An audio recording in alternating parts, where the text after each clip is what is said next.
अब मान पाने में कितना केंद्र सरकार सफल होती है, देखने वाली बात रहेगी। तो इससे पहले जो बैठकें हुई हैं 8 फरवरी, 12 फरवरी और 15 फरवरी, ये 3 बार बैठकें हुई हैं और तीनों राउंड की बैठक कई घंटों चली है। 5 से 6 घंटे तक ये बैठक चली है, लेकिन बैठक का कोई नतीजा नहीं निकला है। हालांकि अब रविवार का समय दिया गया है और रविवार को शाम 6 बजे चंडीगढ़ में एक बार फिर से बैठक होगी।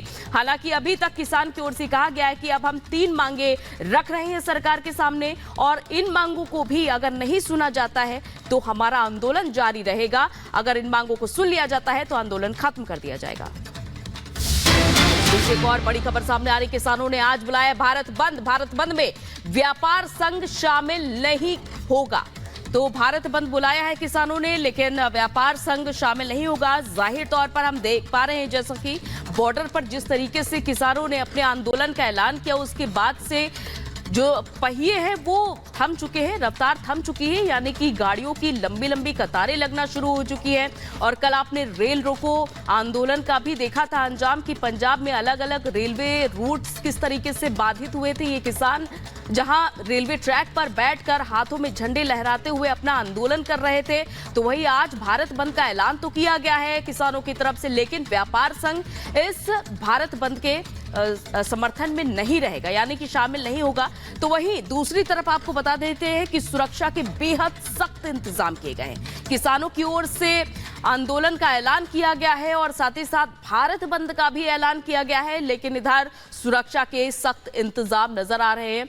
और देखिए किस तरह से कल पंजाब में ट्रेन रोको आंदोलन किया गया था इन किसानों की ओर से, अलग अलग रूट्स बाधित हुए थे, कई ट्रेनें भी बाधित हुई थी। और आज हरियाणा में आंदोलन किया जाएगा किसानों की ओर से, जहां टोल फ्री आंदोलन किया जाएगा। तो वही ट्रैक्टर परेड की भी तैयारी की जा रही है। देखिए ये ट्रैक्टर है वो कतार में लग चुके हैं और ये ट्रैक्टर परेड की तैयारी की जा रही है। और ये परेड कहां तक जाती है फिलहाल ये देखना होगा, लेकिन दूसरी तरफ बॉर्डर पर पुलिस फोर्स और सीआरपीएफ की तैनाती है। तो देखिए किसान संगठनों और केंद्र के बीच चंडीगढ़ में करीब 6.5 घंटे तक वार्ता चली, जो कि बेनतीजा रही और खत्म हो गई। किसानों और केंद्र के बीच हालांकि सकारात्मक माहौल में चर्चा हुई, लेकिन तीसरे दौर की बैठक भी बेनतीजा हुई। और अब एक बार फिर से रविवार को चंडीगढ़ में बैठक की तैयारी है। देखिए खास रिपोर्ट।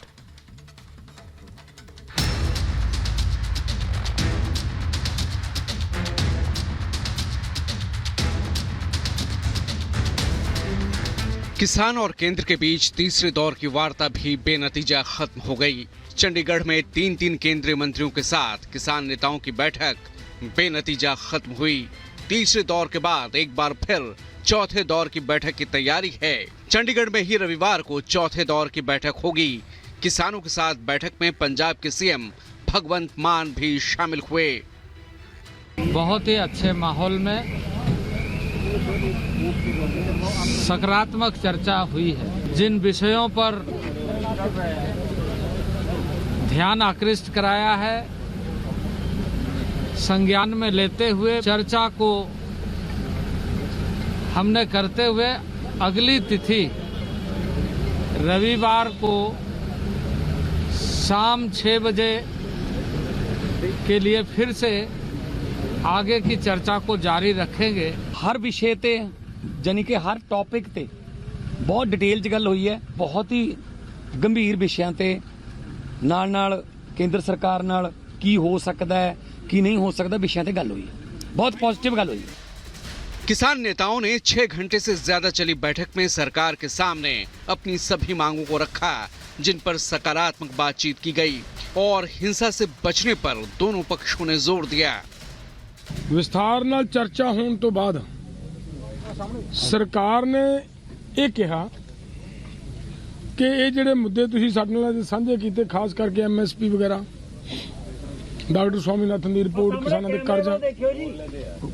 का कर्जा, ये सारा एक चर्चा मंगदा सी, जिहदे ते अज पॉजिटिव हुई है। जो वार्ता हुई है केंद्र के साथ, उनमें सभी जितने भी हमने मांग पत्र में मुद्दे उठाए, लंबी चर्चा हुई और चर्चा इस बात पे हुई कि चर्चा ही ना करते रह जाएं, इसका कोई नतीजा निकलना चाहिए।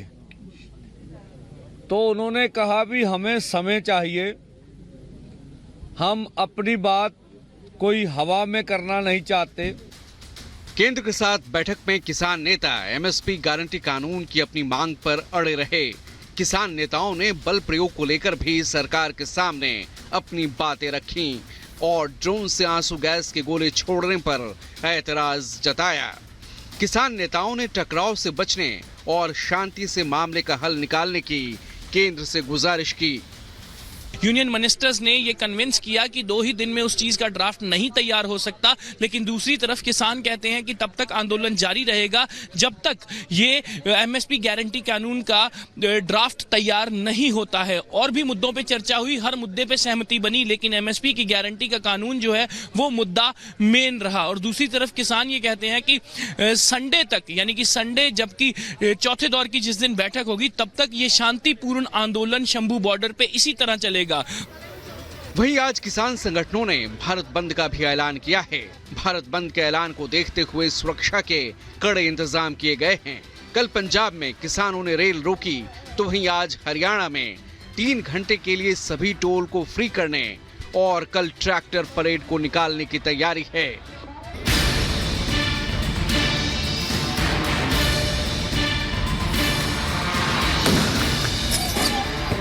दिल्ली जाने की जिद पर अड़े पंजाब के किसान आंदोलन के चौथे दिन भी पंजाब हरियाणा के शंभू बॉर्डर पर डटे हैं।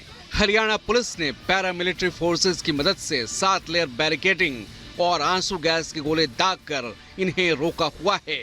पंजाब और हरियाणा के शंभू, खनौरी और डबवाली बॉर्डर 3 दिन से सील हैं। दिल्ली पुलिस ने अब भारत बंद के आह्वान को देखते हुए 30,000 आंसू गैस के गोले का ऑर्डर दिया है।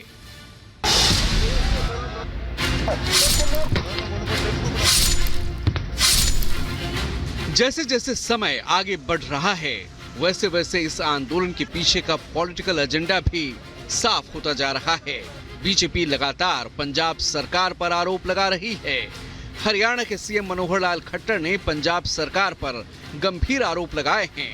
खट्टर के मुताबिक प्रदर्शनकारियों को समर्थन दे रही है मान सरकार। उन्हें प्रदर्शन से नहीं बल्कि प्रदर्शन के तरीके से आपत्ति है। हरियाणा जिस प्रकार से किसानों को सारी चीजें देता है, मुआवजा देता है, सब बातें देता, पंजाब का किसान अगर उनसे अपनी बातें रखे और वहां पूरी करा ले तो पंजाब के किसान की आधी से ज्यादा समस्याएं हल हो जाएंगी, खत्म हो जाएंगी। आज पराली जलाने में वहां सबसे ज्यादा न्यूसेंस है। जमीनें उल्टा पुल्टा करने में जो हरियाणा में पहले 10 साल पहले होता था, आज उल्टा पुल्टा वहां भी होता है। हमने इतने सारे किसानों के लिए काम किए हैं, हमारा किसान संतुष्ट है। यही बातें कम से कम पंजाब सरकार को मनवा लें। वहीं दूसरी ओर कांग्रेस ने भी इस आंदोलन की आग में घी डालने का काम किया है।